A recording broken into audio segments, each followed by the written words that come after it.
Okay, guys, I'm here for my next retro review. The first non-WWE or WCW retro review, because I'm expanding these to include any wrestling pay-per-view I can find. Uh, so, in the case of this one, and other ones. It's going to include TNA pay-per-views. I do have to get those online, so I do have to buy them, so those could take a little bit, because I have to order them online, then wait for them to come in, and then watch the show and all that. So those will take longer than the majority of my retro reviews, because I have to actually, do that. But in the case of this one, it's AWA SuperClash 3, December the 13th, 1988, from the UIC Pavilion in Chicago, Illinois. Yeah, this is not that good of a show. It's AWA's only pay-per-view. If you believe Jerry Lawler, no one was ever paid for this show. The AWA was in a very bad spot in 1988. Almost all its talent had left to go to either Jim Crockett Promotions or the WWE, when it was called the WWF. So, and anyway, cross-booking and cross-promoting does not work. So, which is what this is. This is actually, while it's an AWA sanctioned show, this is really just them and WCCW is pretty much all that's left. So, yeah. Anyway, opening match, the Guerrero brothers, Hector, Mondo, and Chavo Sr., Hector, of course, 2 years before, a little about just over a year, almost 2, before he became the Gobbledygooker at Survivor Series 1990. So, there's that. But anyway, they're facing the RPMs and Cactus Jack. I don't know who the RPMs are. They were just an AWA tag team. This is a 1-star match. The Guerrero brothers win with, I believe, a crossbody. This show is not memorable enough for me. I believe it's a crossbody. I watched this a few weeks ago, but it's so unmemorable. I forgot what some of these finishes are. It's just the way it is. But a 1-star match, not bad. Is what it is. Next match, the WCCW Light Heavyweight Championship match, as it's Jeff Jarrett versus Eric Embry. It's a 1.5-star match. It's at least better than the first match. Eric Embry wins because there's an injury to Jeff Jarrett, and that factors into the finish, and Eric Embry pins Jeff Jarrett, and I believe I said he became a 4-time WCCW Light Heavyweight Champion. 1.5 stars. Okay match. So then we get Jimmy Valient versus Wayne Bloom. Yes, in 1988, I'm reviewing a pay-per-view of Jimmy Valient, a guy who was past his prime in 1983 when he was down Charlie Brown out of town on Starrcade 83.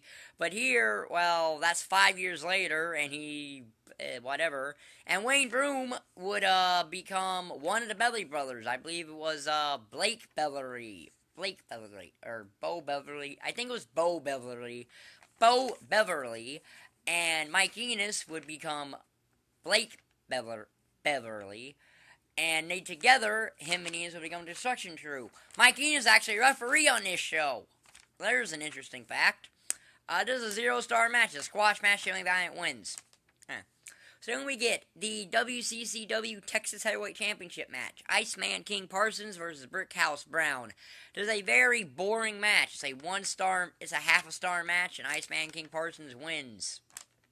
Like I said, this show is not really memorable. So, yeah, it just isn't. So then we get a very odd thing, because it's a thing that you probably should not do unless you're going to explain how anything works. As it's a mixed 6-person tag team match for both the AWA Women's Championship and the AWA World Tag Team Championships. As it's Bad Company, who are the AWA Tag Team Champions, with Madusa and Micelli, and they're taking on the Top Guns and Wendi Richter, who is the AWA Women's Champion. Now, what they do not ever mention is how things work with what the winner does this. They never mention, should, Wendi Richter and Top Guns win to the Top Guns win the AWA tag titles, and the opposite of Bad Company and Madusa win, does Madusa win the women's title? They don't explain that. Wendi Richter pins Madusa to win this match, and then Diamond Dallas Page kicks Madusa out of the Diamond Exchange. Now, the announcers clearly didn't know how this worked either, because the announcers thought that the Top Guns won the AWA Tag Team titles, which they didn't. Bad Company retained, because apparently whoever got pinned would retain or win their separate title. It was a very confusing situation. You should probably never put two titles on the line unless you're going to explain that. At least when the WWE did their two triple hitter matches they've done in 95 and 01, at least they explained how the match worked in terms of the title changes would happen. So then we get the AWA International Television Championship match. Can't you just call it the World Television Championship, because that's pretty much what that would mean?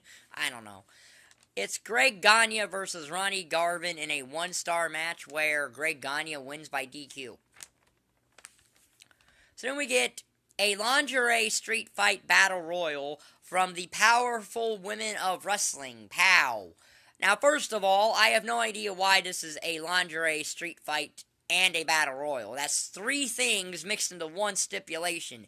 David McLean, the founder and promoter of POW, Powerful Women Wrestling, and Glow, Gorgeous Ladies of Wrestling, and WOW, Women of Wrestling, must have been on a stipulation overkill when he thought this match up for the AWA. I have no against the guy.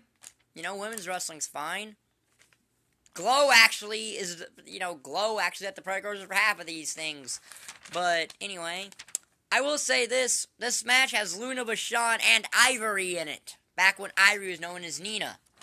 And neither of them win, and I don't really care. This is a one-star battle royal, won by the terrorist or something like that. I don't care. I don't really care. It's a one-star battle royal. Next, we have a boot camp match, as it's Sergeant Slaughter versus Colonel DeBeers with Diamond Dallas Page. It's a 1.5 star boot camp match. Slaughter wins. And then the Iron Sheik shows up, and Adnan Al-Kaisi shows up, and they beat up Slaughter. And the most ironic thing out of all of this is, in 1990, Sergeant Slaughter goes to the WWE, becomes an Iraqi sympathizer, gets managed by Adnan Al-Kaisi, and then they bring back the Iron Sheik as Colonel Mustafa. So that's an odd little trivia fact. So next, we get the WCCW World Tag Team Championship match as a Samoan SWAT team versus Michael P.S. Hayes and Steve Cox. A 2.5 star match, an average tag match. The Samoan SWAT team win. That's all there is to that. So next match, we get probably one of the best matches on here, because there's only two. Next is an Indian strap match. Wahoo McDaniel versus Manny Fernandez. Good match. It's a traditional strap match. Touch all four corners in succession kind of thing. And Wahoo McDaniel wins. He had never lost an Indian strap match. So that's what it is. 3 stars. Actually a really good match. One of the better ones on this show. So then we get the most famous match on this show, and for some dumb reason isn't even the main event of it, as it's the AWA World Championship and the WCCW World Championship unification match. Jerry the King Lawler versus Kerry Von Erich. It's the best match on here. It's a 4.5 star match. There's a spot in there where Jerry Lawler takes Kerry Von Erich's hand and puts it on the ring post. That was to implement some kind of injury Von Erich got to his hand earlier in the night or something like that. But the match famously ends when Kerry Von Erich is, as JR would say, bleeding like a stuffed pig, wearing the proverbial crimson mask, and he's got the claw hold on Jerry Lawler, but the referee stops the match because he says that Kerry Von Erich can't continue, and he awards the match to Jerry Lawler. Now, this is because earlier in the Wahoo McDaniel match, Jerry Blackwell, the president of the AWA, said that there was too much blood in that match, so he gave the referee an order not to stop matches. There was any kind of further too much blood. It was the referee was going to stop the match.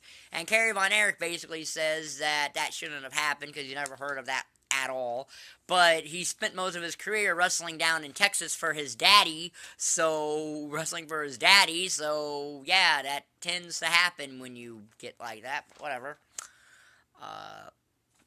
4.5 stars, though, still the best match on this show. So then, the main event of this show, and I don't even know why it's the main event. The Rock and Roll Express versus Robert Fuller and Jimmy Golden. So essentially, it's Colonel Rob Parker and Bunkhouse Buck. It's a 2-star tag match, nothing special. The Rock and Roll Express win. Yeah. So, out of 12 matches, this show gets a 12.5 out of 60. So it barely cracks a third. It barely cracks a third of its maximum star rating. So yeah, this is a D+ show, and it's a D+ for those 2 of those top 3 matches. The other than those 2 matches, the Indian Strap match and the Unification match, this show is completely avoidable. Now, that's that. This will be my Retro Wrestling Review playlist. However, my next Retro Wrestling Review is probably worse than this show, because I'll be looking at the only pay-per-view that Herb Abrams UWF put on, Beach Blast 91, and I don't even need a W Network for that, because it's on YouTube in its entirety. So if you like this video, like button is down there, subscribe button is down there, and thank you for watching. Bye.